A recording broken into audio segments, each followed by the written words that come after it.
दिल्ली लाल किले के बाहर हुए ब्लास्ट के बाद सिक्योरिटी फोर्सेस हर उस कड़ी को खंगाल रही है जो कि आतंकियों की मदद करते हैं या आतंकी जिस टेक्नोलॉजी का इस्तेमाल करते हैं।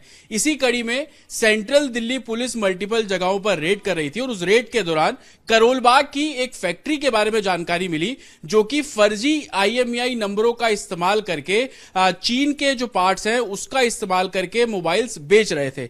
हालांकि इसका टेरर मॉड्यूल से डायरेक्ट लिंक है या नहीं, यह अभी इन्वेस्टिगेशन का हिस्सा है, लेकिन करोलबाग की उसी फैक्ट्री और उस फैक्ट्री के दफ्तर में इस वक्त मेरी मौजूदगी है। करोलबाग जो कि मोबाइल की मार्केट दिल्ली में सबसे बड़ी मानी जाती है, तमाम मोबाइल्स यहां पर पुराने खरीदे और बेचे भी जाते हैं। उसी कड़ी में करोलबाग की ये चौथी मंजिल पर मैं इस वक्त खड़ा हूं। अगर मेरे विजय संतोष थोड़ा आगे आएंगे, हालांकि पुलिस जब यहां पहुंची तो इस ऑफिस को जहां पर मेरी मौजूदगी है और इसके ऊपर वाली मंजिल पे आपको फैक्ट्री की भी तस्वीर दिखाऊंगा, लेकिन ये आप देखेंगे संकरा सा गली पैसिव है, उसके बीच में ये तमाम शटर्स लगे हुए हैं। सामने आप देखिएगा कि काले रंग की आपको स्क्रीन नजर आएगी और उस स्क्रीन के ठीक बगल में आपको सीसीटीवी कैमरा नजर आएगा। हालांकि यहां पर हर एक दुकान के बाहर आपको सीसीटीवी नजर आ जाएंगे।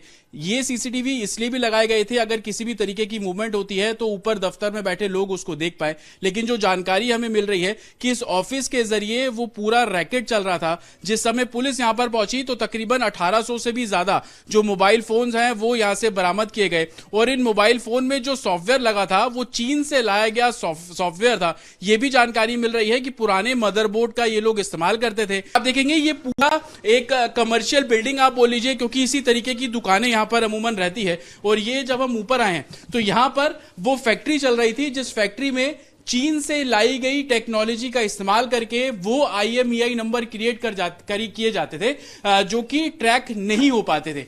यही कारण है कि अब सिक्योरिटी फोर्सेस ये इन्वेस्टिगेशन कर रही है कि आखिरकार इस तरीके के IMEI नंबरों का इस्तेमाल क्यों किया जा रहा था। क्या आतंकियों को ये जो फोन्स हैं वो दिए जाते थे? और 5 लोग जो गिरफ्तार किए गए उनसे लगातार इस पूरे मामले में जो पूछताछ है वो की जा रही है। एक तरफ दफ्तर चल रहा है, दूसरी तरफ उसी के ऊपर वो फैक्ट्री चल रही है जहां पर पुराने मदरबोर्ड के ऊपर चीन से लाई हुई टेक्नोलॉजी का इस्तेमाल करके उस तरीके के IMEI नंबर बनाए जाते थे जिसको सिक्योरिटी फोर्सेस भारत में ट्रैक नहीं करती थी।